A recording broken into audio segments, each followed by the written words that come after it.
welcome to the Stock Car Spectacle. I'm Ian Jortson, Nick Kinsel. I'm Tom Hoblet. and we just had a pretty damn good race at the Clash. I will say that was probably the best side of the three races that we've seen. So great way to start off the NASCAR season. And boys, we got the Daytona 500 right in front of us. How you boys feeling coming up to it?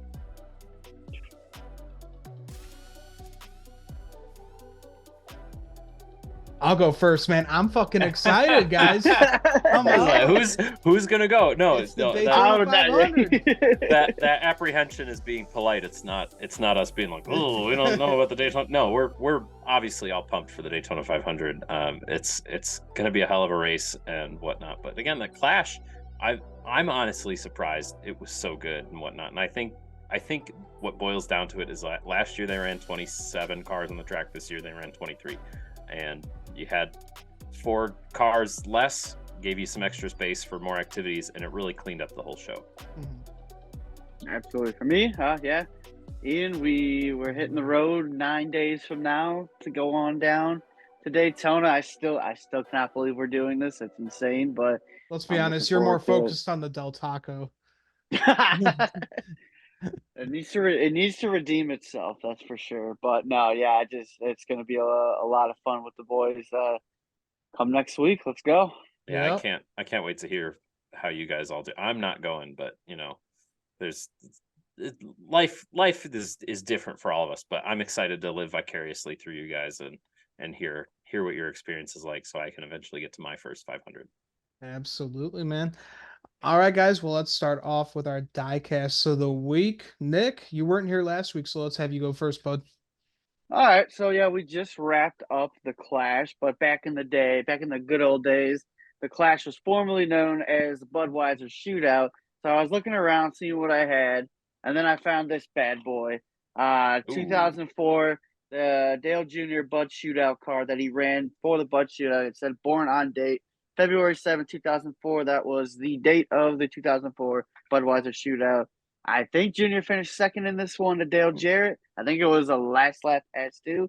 But yeah, I was just going through the collection and this one was there. And I haven't played this one in a while, obviously. So yeah, this badass looking paint scheme. Hey, he won a bigger trophy Yeah, like a he week got it. later. He got a Yeah. bigger trophy just 8 days after that. So I'm sure he's okay with running second Yep. in the Yeah. shootout for I, that. lo- I Second love for the those shootout. cars. Second for the shootout is I'll trade second for the shootout to take the win at the 500 Oh, yeah. absolutely. rather than the other way around. They're like, oh, I won the shootout, Right. but I But- finished second in the 500. It was a great weekend. No, that weekend would have sucked. But Right. Oh, yeah. All right, Tom, what you got for your diecast? all right, I'm gonna pull out my Denny rookie diecast. I know you guys are gonna realize I don't own many diecasts. We're gonna start seeing some recycling already. But yeah, my Denny rookie stripe. He won the Clash back in 2006. He won this weekend, so Hey, there you go. Put it right back here on the desk. Man, that's when the I have FedEx that. schemes were awesome. They changed it with like FedEx Air, FedEx Ground. Yeah. They changed the colors for it. Now it's just same paint scheme, but yeah. Well, that's when FedEx does hit the track, they're down to like 11 races. Ooh. Yeah, Ooh. doesn't look good. All right, so for my diecast of the week, I just got this one from my future brother-in-law. It's a Jeff Gordon. It's like one of those collage diecasts where it just has like a bunch of different pictures of like his championships, some of his like Daytona 500 wins. It's pretty damn cool. And he works at a pawn shop and he's had it there and he had it listed on eBay for a few years. And he was like, "You want it?" I was like, "Yeah." So Hell yeah. pretty cool diecast. I wasn't a big Jeff Gordon fan growing up, but I'll take a free diecast. Jeff Gordon may have been the first name that I recognized as like a child. It's like I started watching, like one of my earliest NASCAR memories was the 2001 500. But like Jeff Gordon was growing up, like that was the most iconic. That's probably the first NASCAR name I knew. Right. So yeah, even if you weren't a Jeff Gordon fan, like especially people from our generation, like you gotta give some respect to Jeff Gordon. Oh No, yeah, for sure. absolutely. All right, guys. So let's talk the clash at the Coliseum. Foreseeable rain on Sunday. They moved up the race to Saturday. I think that was a great move. They were able to get it in. which means that they took out the heat races. So the lineup was set by qualifying. It was group qualifying, which we haven't seen in a long time on a really short track too. Um, but yeah, I thought that was interesting. I'm glad they got it in, but there was a lot of big names that did not make the race.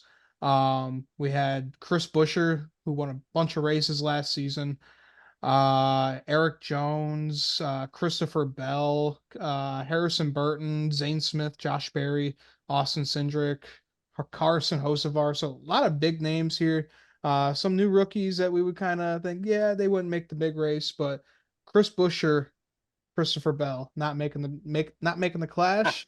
That's pretty crazy. Yeah, well, we picked some guys. We're like last week we picked our winners and we picked some guys, some big names that we thought weren't going to make it. And we should have switched those categories around because Ian and I both picked people to win the race that we're not in the race. Yep. So I that's picked a little Buescher bit and you picked embarrassing, Bell. but it is preseason. This race didn't really count, so let's not count that too much against us. We'll get better as the season goes. And Christopher Bell was fast in practice too, so that was really odd for him to miss out. Big thing for that to happen. So Yeah. Well, for me, first and foremost, I applaud NASCAR for making this decision because we still wouldn't be racing by now if they didn't get this thing going on Saturday. I know that a lot of fans didn't get to attend, and a lot of all that stuff that was supposed to go on Sunday didn't go on Saturday, but they had to get this in, and so I applaud them for it. I know there's some fans who are upset about it, but I know NASCAR is going to make it right for them. So it was the right decision because if they decided not to, we would still be waiting for a Clash, and we might not even gotten a Clash. Who knows? With all the weather moving in the Los Angeles area, so that was definitely good on them to get that in on Saturday. and NASCAR took a huge think about this. They took Oh a yeah, huge financial hit. They're going to refund all the Sunday tickets. They already weren't going to make money off of the Saturday yeah. race because they were going to let people in free. When was I don't think NASCAR has ever just been like, hey, it's a free race, everybody just show up. They lost money on pay. I'm sure they still paid Machine Gun Kelly and whoever else was performing. Supposedly MGK like looked out at the crowd and he said, "Nah, I'm not doing really. this." So he was there Saturday. Yeah, he was there for sound check, Interesting. like during like before the race started, and he looked at the crowd and he's like, Wow. "Nah." I saw like someone Sure. tweet about Whatever. that. Yeah. Whatever. Like again, it's an unprecedented situation. I think it was 100% the right call because I mean they had to start tearing down the track immediately on Sunday night anyway, scheduled. So who knows if we would have had it if they decided to postpone. Just it's crazy that NASCAR seems to always have to face weather issues on some of these big name events when you don't expect it. I mean, Southern California getting a torrential rainstorm, nuh-uh. Sure, they'll get drizzle sometime, but like that's ridiculous. So Well, I mean, it was yeah, like when we for went to sure. Auto Club last year. It Last year, started perfect snowing. example. It snowed, and people who lived there for 30 plus years said, "Oh, he'd never seen snow before." Yeah. Of course. When NASCAR comes to town, that's when the weather comes to town. And when we come to town from Chicago, we had to bring it with us. Yeah. So yeah, super cool that we were able to get a race in at all. They lost a whole day of racing. They lost revenue from selling merchandise and tickets and alcohol and food and whatnot. So everything about this weekend sucked, and we still got a fantastic race. Absolutely, man. It was just so good to see. A lot of people were saying that was just a rare NASCAR W right there. Like no one was expecting for it to happen, but they made it happen. They made the people happy. People got to go see possibly their first NASCAR race for free, and they saw a banger of a race. This is making me a little hopeful for the short track racing coming up. I know this wasn't even the short track package here, but make this the short track package then. Like, what are we doing? If that wasn't the short track package, I don't know. There was the track took forever to come in. You saw that in the qualifying and the practice sessions. It took forever to come in. The qualifying in itself was so intriguing, knowing that people were going to miss the show. And that's something that the charter system takes away from us. It's like, oh man, this guy really is too slow to make the show. And there's consequences to qualifying versus now it's just like, oh, they all go run a lap. Who cares where they start? Because the race is forever long and they can, even if you start in the back, you can come to the front pretty quickly with cautions and whatnot. So qualifying itself was intriguing in this format. And I wonder if we can somehow implement something like that. I know the charters make it hard, but it was fun to watch the qualifying, and I was intrigued to watch the qualifying, which I'll watch qualifying if I'm not doing anything, but I'm not going out of my way usually to watch qualifying these days. So that was a cool aspect of it as well. Yeah, absolutely. So Saturday was all filled up, and they went through qualifying, got some big DNQs like we were just saying, and the clash began. And it started with Denny Hamlin and Joey Logano. He is the inaugural winner of the clash, so he knows how to get it done on these short tracks. They led the field to green over there, and poor Todd Gilliland can't catch a break. Even he's just sticking with the bad luck from last season, had his brakes go out, smacked into the wall, ended his day way too early than he wanted. Yeah, I went back. I was at a wedding on Saturday, so I didn't get to watch it live, but I went back and I watched some of the replays. Oh my God, his brake rotors, those things were glowing. The other Everybody's ones was. It were was glowing, but insane. that was like holy shit. That was more glowing than the rest of them. So yeah, that was crazy for sure. Yeah, they went to I guess you didn't see the slides. They went to a commercial. They came back, his car was still sitting on the track and the brake rotors were still glowing. Like those things were hot. Yeah. They're sitting motionless and not being used for 5 minutes, and they're still glowing red. Like that's crazy. And the other thing I thought was weird, which I guess was just a setup thing with a lot of these guys were going, that the right side brake rotors were glowing, and the left sides they would see on some of these camera shots, the left sides were nothing. There's nothing there. So they were really leaning hard in these right side brakes, I guess, to balance to get around these tight corners. Just a cool thing to notice. I mean, quarter mile track with 23 other cars, man, you are hot on those brakes all the time, beating and banging into everybody. I'm surprised, like he was one of like maybe 3 cars that had issues like that during the race. Maybe not even, but very surprising to see out of this race.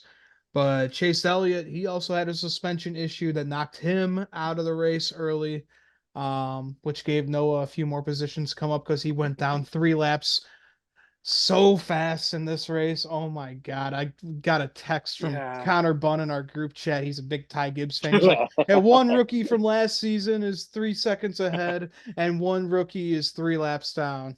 And I was like, 10 team, let's ride. Well, okay, hold on.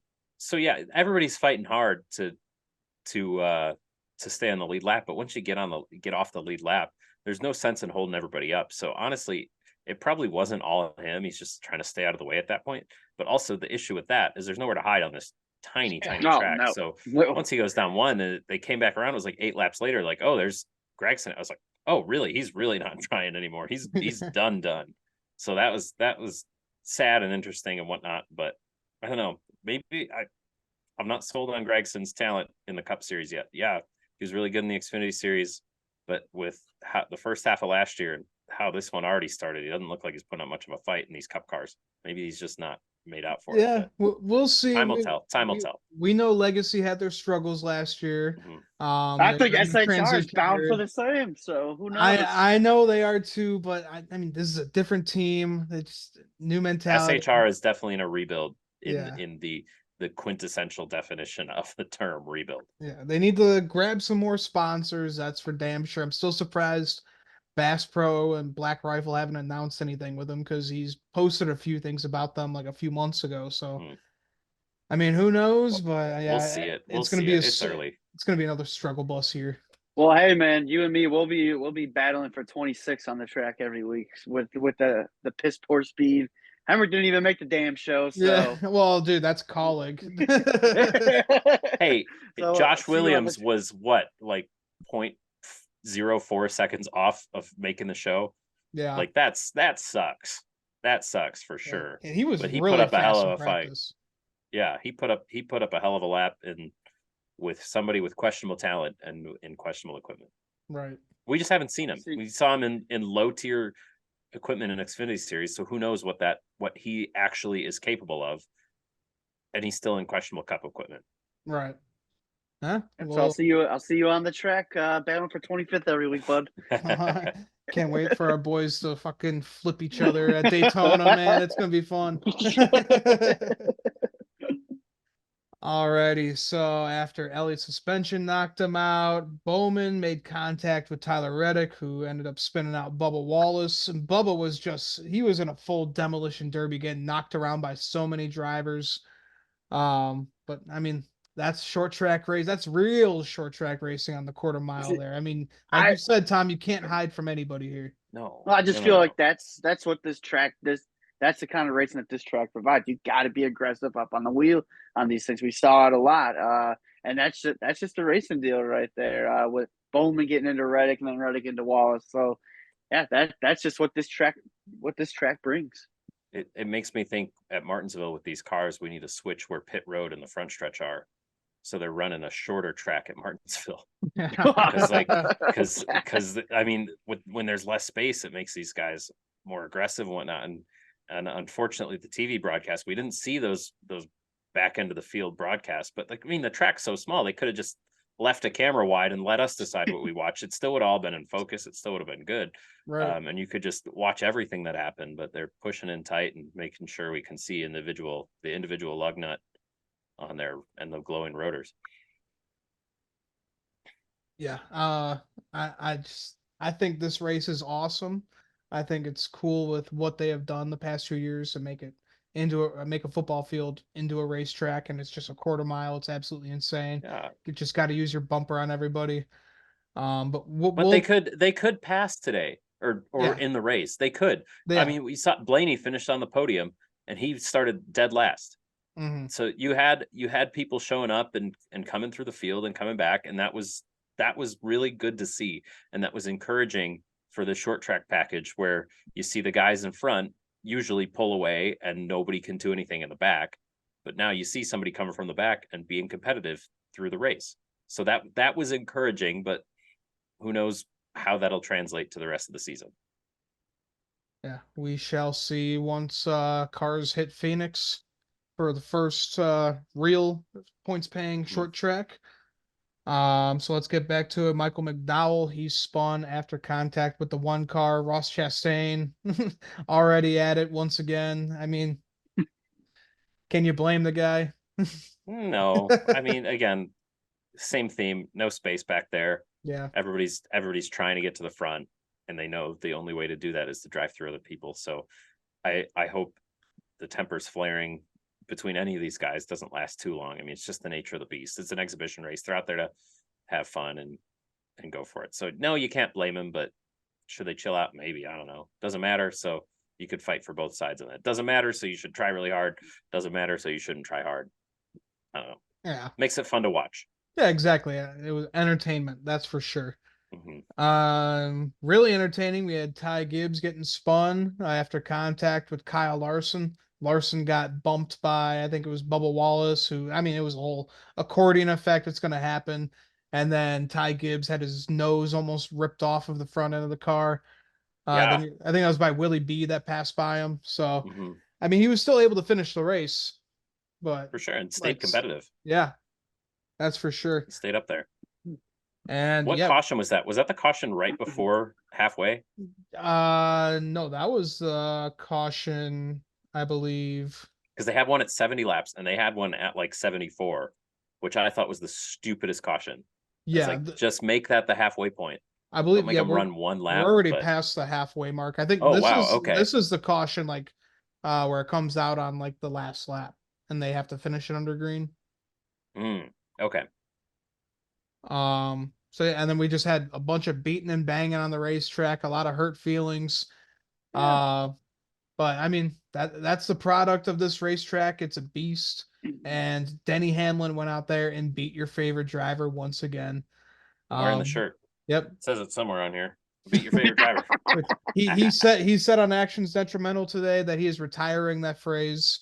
Yeah, because it was so fucking forced at the end of the race. He just like tapped Jamie on the shoulder after the interview was out. He's like, "Oh, by the way, I beat your favorite driver again." Haha. And I was like, "Come on, dude."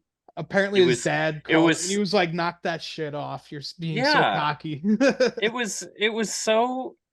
was like a terrible sequel to a movie where it's like, nobody wanted this. Nobody wanted you to say that again. It was so good the first time. Let bygones be by. Like, right. He just And he said it on his podcast last night. Like he said the same thing. He's like, yeah, I probably shouldn't. I should have just let it be. But I thought I was like, you just killed the whole thing. It makes my shirt feel less funny because it was so good at Bristol. It was like, it was just the best comment to finish the end of the race. But then he's just, and Jamie's like, yeah, thanks, Denny. We'll see you next week. And he goes, oh yeah, but by the way, I'll be your favorite driver again. No, Denny, that wasn't it. That wasn't it, bud.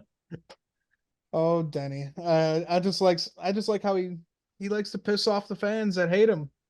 Wants them to keep booing. Listen, we need the personality, and we need somebody to be the rebel. Someone's got to do it. Someone's got to do it. Now people are starting to like Kyle Busch more and more. So now Denny's gonna have to step in and take that role, and I love it. I love it. Right. Absolutely, fellas. And yeah, like I said, we had some hurt feelings after the race. Joey Logano stomping up to Ty Gibbs, yelling at him.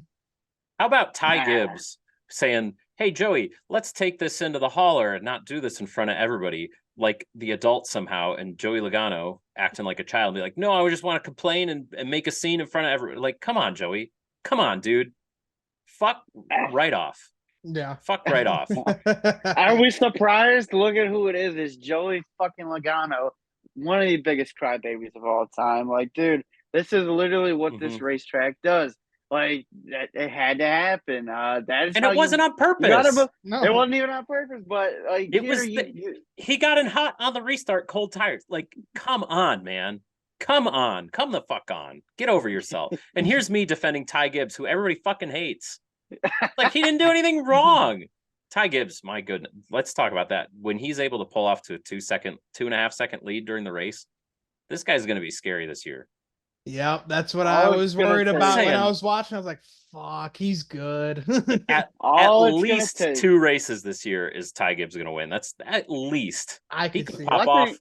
But all it's going to take is one. All it's going to take is one. Once he gets that first one, the floodgates are going to open, and he's going to take off. He had a steady year last year, and it's just going to continue. Yeah. He got much better as the season was coming to an end. So yeah, I'm expecting this kid to take off, and I'm not looking forward to it. And it's scary. It's scary because, I mean, like Jeff Gluck and Jordan Bianchi were saying, like, we're going to hear about Ty Gibbs for the next 20, 25 years. Yeah, that's just it. If you're the beginning. If you're tired of Ty Gibbs, guess what?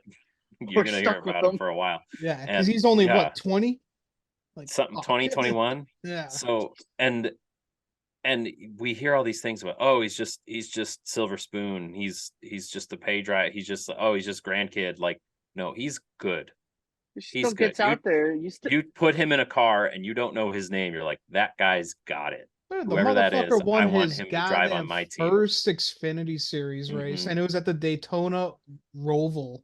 Yeah, like, sure, he's in good equipment, but it still takes an excellent driver to know. Well, yeah, that's just it. Yep. Getting the ride is one thing, but actually doing something in it is another. And he's just checked every single box. So once he gets that first one, oh boy, it's gonna be hell. Absolutely, boys. So yeah, one driver to look out for this year, definitely Ty Gibbs. So, guys, I got one more question for you. We just finished up the 3rd season at the LA Coliseum. And in my opinion, I think that it's ran its course. So, where do you guys think that the class should move next besides Daytona? Because that's a huge pay hit for the team owners.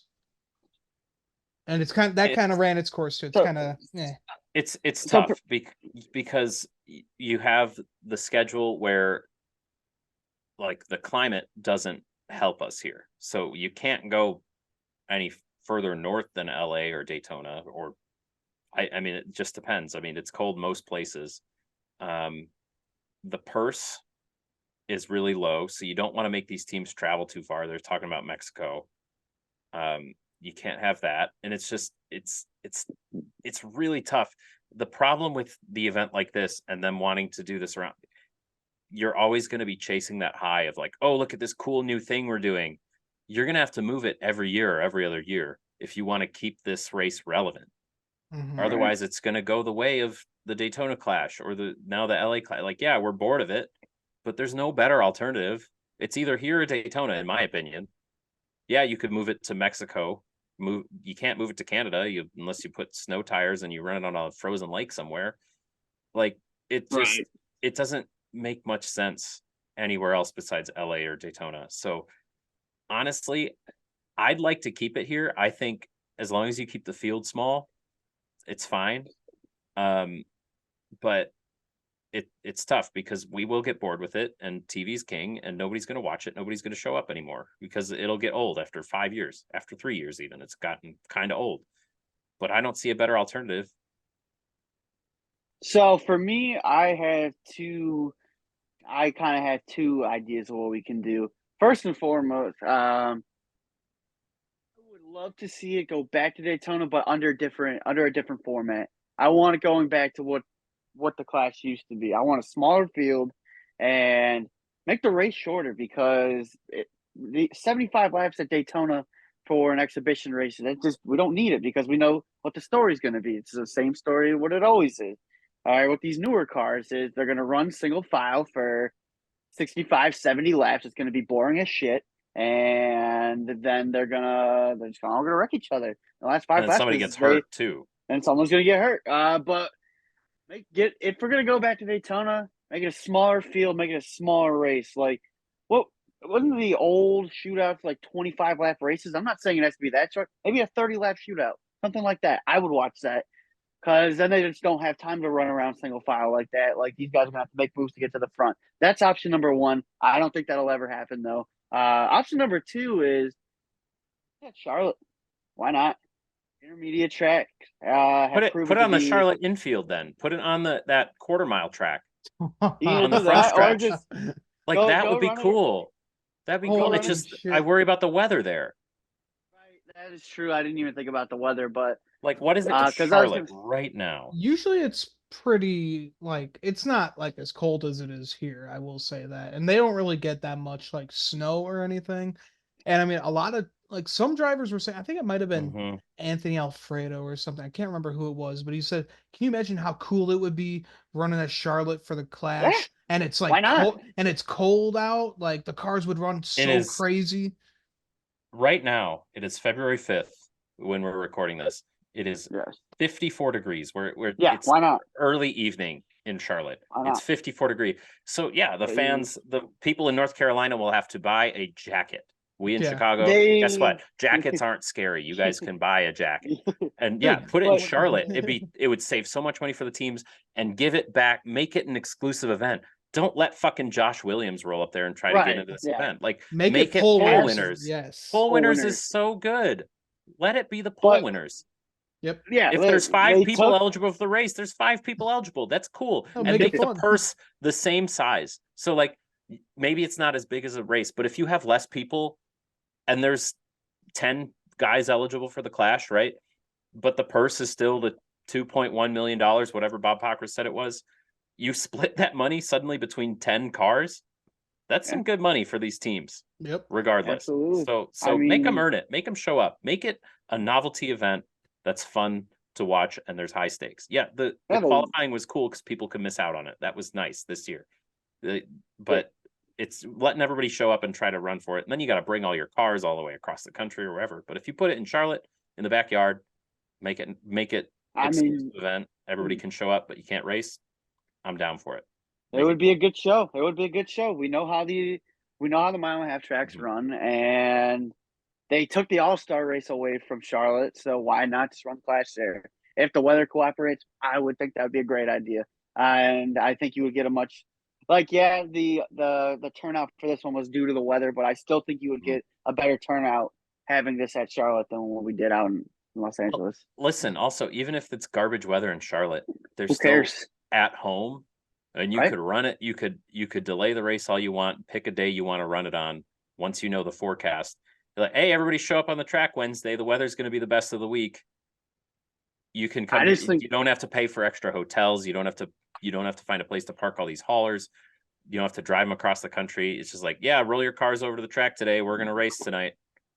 It just makes too much sense. Too much sense, and that's why NASCAR is not going to do it. And we'll see you guys in Mexico next year. Yeah, I'm thinking I feel like, yeah, you got to stay in the warmer climates. I'm thinking like short tracks that we got in Florida, something like New Smyrna or like Put it somewhere, the Freedom Factory. the Freedom Factory, dude. Why do get Cletus McFarland out there to wave the green flag? That'd be awesome. The NASCAR drivers show up at his Crown Vic races all the time. Oh yeah, so, dude. like Bowman runs those every year. Did you see him and Ross Chastain? They recreated the wall ride at Martinsville, and they yeah, though they didn't go Freedom to Factory, Martin. yeah. Yeah, they at the Freedom Right. Factory. They put the tires like on the side of the car too. Like thing was fucking crazy.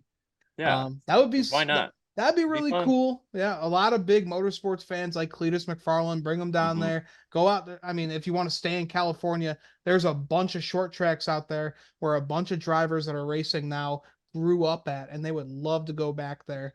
I'm sure Kyle Larson would love that. Kevin Harvick would love to just go back there and broadcast over there.